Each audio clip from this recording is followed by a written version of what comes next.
किसान भाइयों नमस्कार। स्वागत है हमारे YouTube चैनल देहाती किसान साथी में।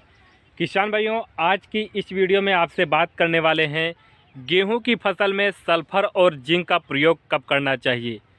गेहूं की फसल में सल्फ़र और जिंक डालने से फ़ायदा क्या मिलता है, पूरी जानकारी बताएंगे। गेहूं की फसल कभी कभी देखते होंगे आप पानी लगाते हैं या पानी लगाने के पहले गेहूं की जो फसल है उसमें पीलापन आ जाता है, पीलापन भी आता है, उसकी बढ़वार रुक जाती है, पौधे में हरापन नहीं रह जाता है, कालापन रह जाता है और वहाँ पर जो ग्रोथ होती है वो भी रुक जाती है और कल्ले अच्छे नहीं बन रहे होते हैं। जैसे ये गेहूं की फसल है, इसमें देखिए यहाँ पर तो कालापन है लेकिन कुछ पत्तियाँ यहाँ पर पीली नज़र आ रही हैं,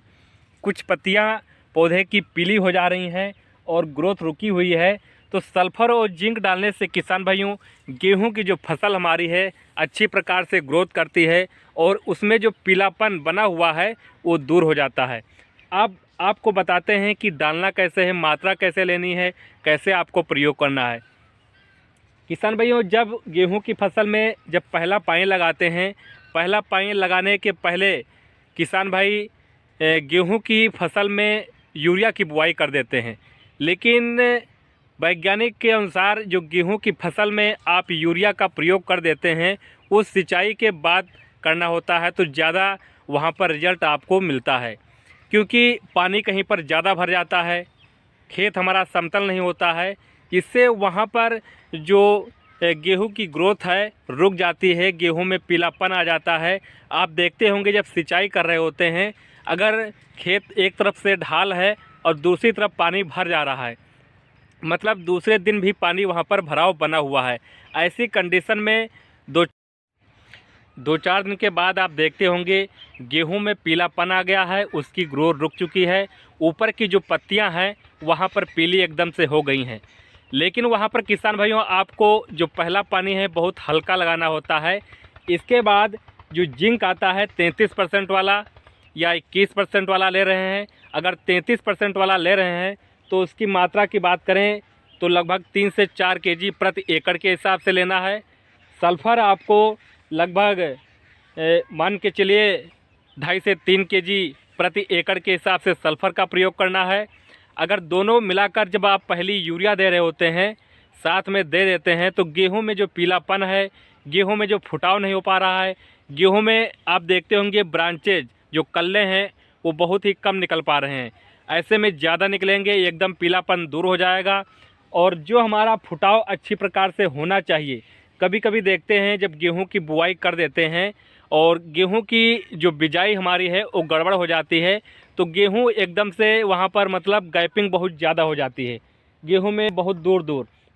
लेकिन कुछ पोषक तत्वों की वहाँ पर अगर आवश्यकता पूर्ति आप कर देते हैं तो गेहूं में बहुत प्रकार से उसमें फुटाव हो जाता है, ब्रांचेज आती हैं, कल्लों से एकदम खेत भर जाता है। लेकिन बिजाई अच्छी प्रकार से नहीं हुई थी तब भी हमारी अच्छी सी पैदावार निकलती है। तो वहाँ पर जो पोषक तत्व की कमी है आप अगर उसकी पूर्ति कर देते हैं तो गेहूं से आप अच्छी पैदावार ले पाएंगे। वैसे किसान भाइयों, अगर जो किसान भाई गेहूं की थोड़ा लेट बुआई किए हैं, अगर गेहूं की फसल लगभग आपसे 25 से 30 दिन के आसपास हो चुकी है तो आपको पहला पानी ज़रूर लगा देना चाहिए। वैसे पहला पानी हमारा 21 से 25 दिन के आसपास लग जाना चाहिए, लेकिन अगर किसी कारणवश आप नहीं लगा पाए हैं तो आप गेहूं में पहला पानी लगाइए। पहला पानी लगाते समय आपको बहुत हल्की,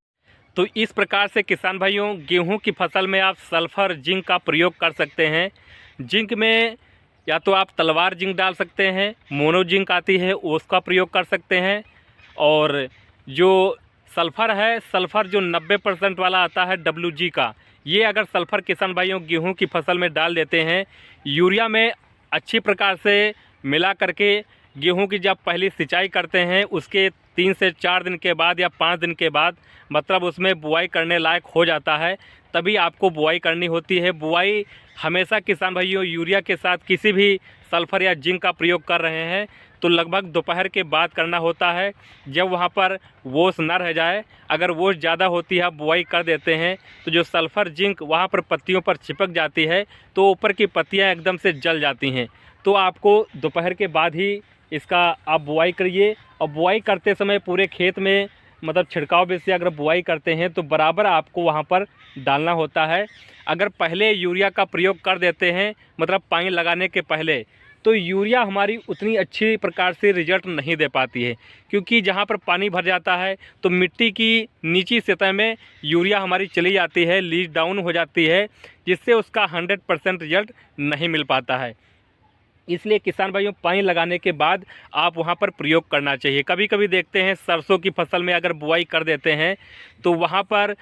जहाँ पर पानी ज़्यादा रुक जाता है और यूरिया पहले से डाल रखा है, तो वहाँ पर सरसों एकदम से अगर ज़्यादा पानी हो चुका है, डूब चुकी है और वहाँ पर पानी का भराव 1 से 2 दिन बना हुआ है, तो सरसों एकदम से सूख जाती है, नष्ट हो जाती है, पूरी तरह से नष्ट हो जाती है। ऐसे गेहूं में पीलापन अगर आ गया तो जैसे आपको वहाँ पर अच्छी प्रकार से ग्रोथ होना चाहिए वो नहीं हो पाता है, ना तो वहाँ पर ट्रिलिंग हो पाएगा और ना गेहूं से उसमें बढ़वार ज़्यादा हो पाएगी, ना वहाँ पर आप अच्छी। तो किसान भाइयों जो मैंने बताया है कि गेहूं की फसल में आपको सल्फ़र जिंक किस प्रकार से प्रयोग करना है, अगर इस प्रकार से प्रयोग कर लेते हैं तो गेहूं की फसल से आप देख रहे हैं जो ये खेत है काफ़ी कल्लों से भर चुका है।